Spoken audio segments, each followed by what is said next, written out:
It has 600 horsepower, timeless styling, and fully electric. This Land Rover bridges past and present technology in a way that's truly groundbreaking. Today I'm at Raglan with one very unique and wildly different Land Rover build. So this is a 1993 Land Rover Defender in sort of shape alone, but it's fully battery electric. So why make this electric? They haven't made these in a long time, so why regroup with something like this? Yeah, this sort of started as a passion project in 2020 with Ryan Tillman, my co-founder. You know, we love this car. I've seen this car on all the surf trips I've ever gone in my life from South Africa. I saw it in Afghanistan when I was over there in the Marine Corps, and this has been one of those cars that just is so meaningful to us. It was kind of a project of how do we keep this car alive? How do we drive this for the next 30 years? And also challenge ourselves with a systems engineering. You know, there's probably 3 original parts on this entire vehicle, and you wouldn't guess what they are.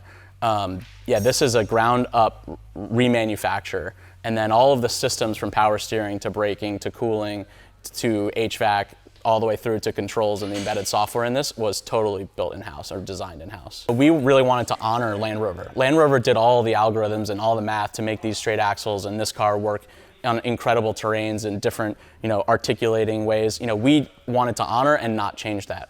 We simply wanted to change where the power came from. And so we kept the straight axles, we kept the suspension. We maybe evenly distributed the weight a little bit more, so it's a 50-50 balance now, but we tried to keep everything that was like iconic and special about this vehicle and remove the things that were just sort of ancillary to the actual experience of this Land Rover Defender. I see it's got a set of Nitto ridge grapplers on it. Obviously Nitto's known for durability and having an aggressive looking tire without being too loud. And I know sometimes going with an aggressive tire with an electric vehicle is sort of counterproductive. You want efficiency, but obviously we still want capability. So why this tire, and what's your experience with the Nitto tire in general? Yeah, it's all a balance, right? It's a balance between capability, noise, range, aerodynamics, drag. So, this vehicle is as much about the looks and the lines. This vehicle is in MoMA in New York City, right, for a reason. Like, this is an iconic vehicle and it deserves to have tires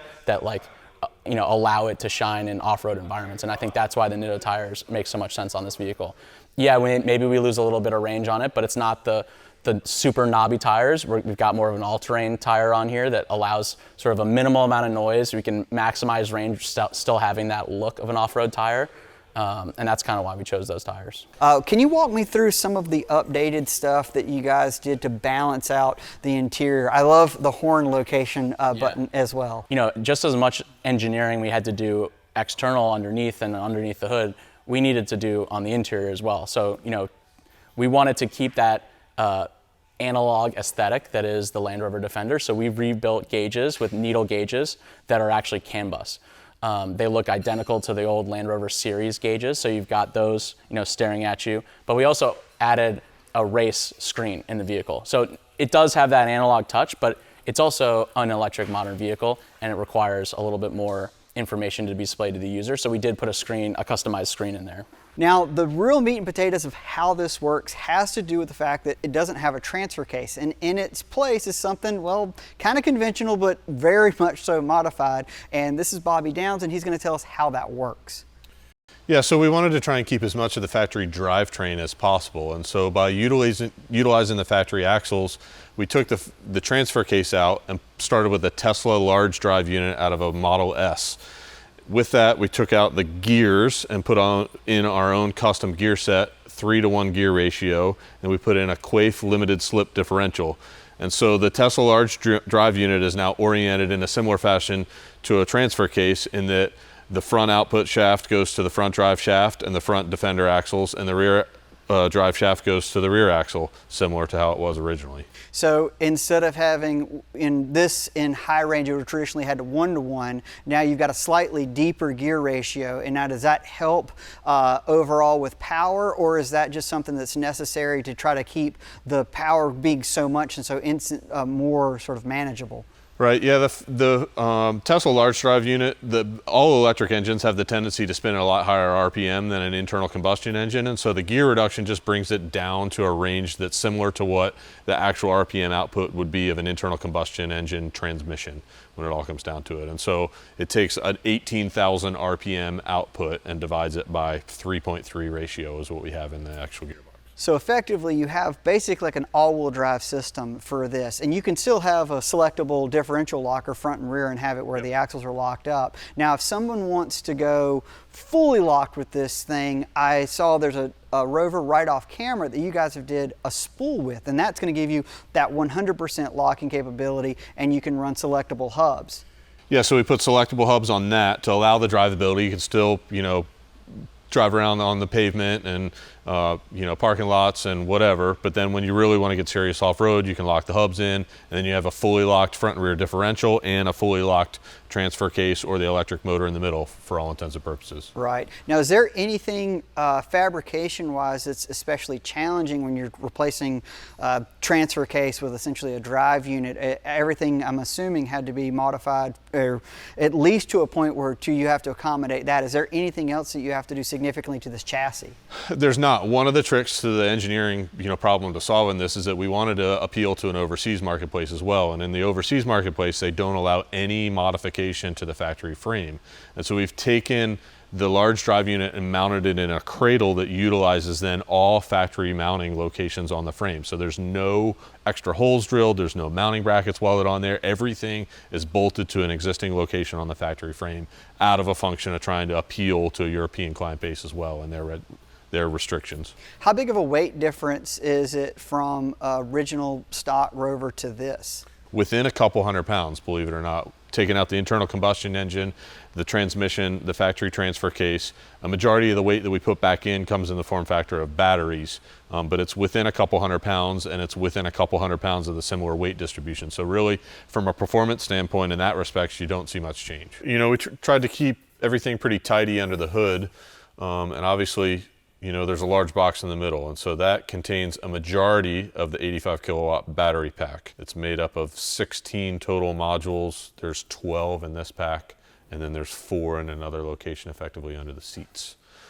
This vehicle keeps or adds technically AC and has a factory style heat with controls on the dash, and so that's what this box has in it. Because both the batteries and the electronics have to be cooled in this system, there's 2 separate coolant systems. And so one contains the electric motor and all of the electronics, and the other second system contains just cooling and heating for the batteries. In some circumstances, we want to cool the batteries down, and in others, from an efficiency and a voltage standpoint, we want to heat the batteries up. And so we have that control with the 2 systems. We utilize electric power steering on this vehicle, as well as electric vacuum assisted brakes. So you get the same functionality as a factory vehicle. However, the control comes from an electrical side of things instead of a mechanical side of things. Wow. No engine noise, that's for sure. Yeah, one of the challenges of this vehicle is these are very, very noisy off-road rugged vehicles. Right. That when you put a diesel motor in there, all that goes away. So what we had to work on was making sure that all of those exterior noises that happen in a diesel Defender don't happen, or else it ruins the driving experience of an electric vehicle. So working on making these quiet, and all the electric side of things just works well so that you're not driving around in a big old clunky vehicle like these originally were designed as, because there's nothing covering it up. You're hearing the road noise and the motor, and that's it. It's wild. To me, it feels like just smooth. Like there's not, anything. The power is way more linear than I thought. I associate some of these electric vehicles being kind of snappy. Yep. This feels pretty smooth. Like there's, when you want to get on it a little bit, like, man, that's not bad. And this thing is kind of tuned down right now. I'm on like a normal tune, if you will. Yeah, so we've got 5 drive modes right now. We've got Sport, All Purpose, Snow, Eco, and Off-Road. Okay. And the goals of the drive modes are really all-purpose is your day-to-day driving. You don't need a bunch of extra power. It tones it down. It gives you a little better range because you're driving a little more smooth. Sport is pretty much all she got. You have the max regen, so it stops quick. You have the max torque available so that it accelerates fast. Then we've got snow mode. The biggest thing about snow mode, it drives like all-purpose, but we have no regen. So if you're driving around on snowy conditions, wet conditions, you don't have that regen coming in, so you're controlling the brakes as the vehicle operator. Right. And you're not going to have any uncontrolled sliding or anything like that. So it gets rid of the regen side of things.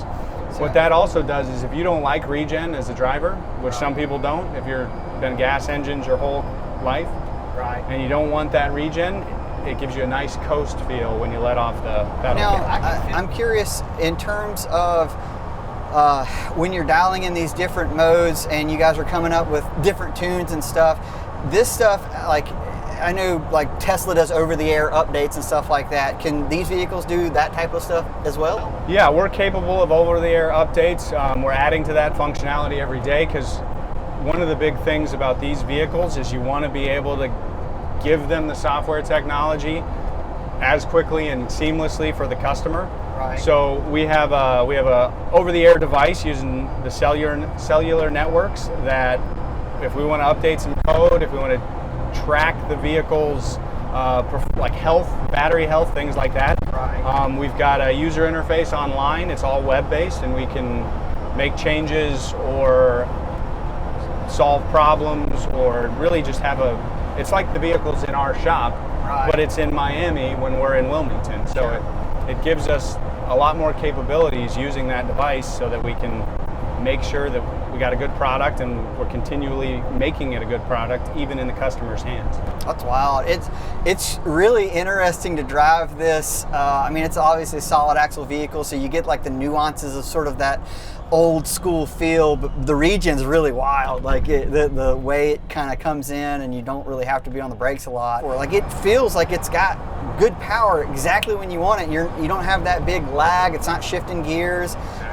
It definitely feels like it's something to get used to. And I don't know if I would be someone that wanted the aggressive regen all the time.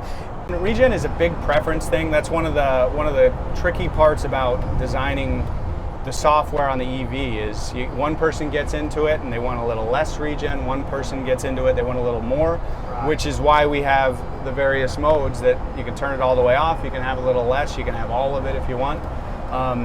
Off-road mode will actually bring you to a full stop using regen instead of the rest of the modes. It's more of a coast and then the regen kind of goes off so you can apply the brakes to stop at a stoplight. What we wanted to do with the off-road mode is we wanted to really have basically that crawl aspect of drivability. So you're using all accelerator pedal to control your speed. When you let off all the way, it'll slow you down and try and stop you on a downhill. Right. When you're going up a hill, you're just using the throttle pedal, no brake, to control your ascent. So the off-road mode is really designed around the ups and downs of an off-road track or driving through the woods or something like that. And that regen will get you to a full stop, which is a little more beneficial for that mode. Right. It's definitely a little weird driving off-road mode around on the streets, fully capable of doing that, but you come to a full stop every time you let off the brakes, so it's interesting. That's a little peculiar. Well, this is rad. Well, I am unbelievably stoked to have this opportunity to test this thing out. We're wrapped up for the day. I have taken up a lot of y'all's time, so I really appreciate it. If you guys have any questions, want to learn more, Raglan.com, is that correct? Raglan.com. Raglan.com. All right, well, if you guys did like this video, consider actually liking it and subscribing to the channel. It always helps. If you want to see stuff I'm working on behind the scenes, you can always check me out at all social media at Ollie Mansour Editor. As always, thanks for watching, and with any luck, hope to see you on the trail. Take care.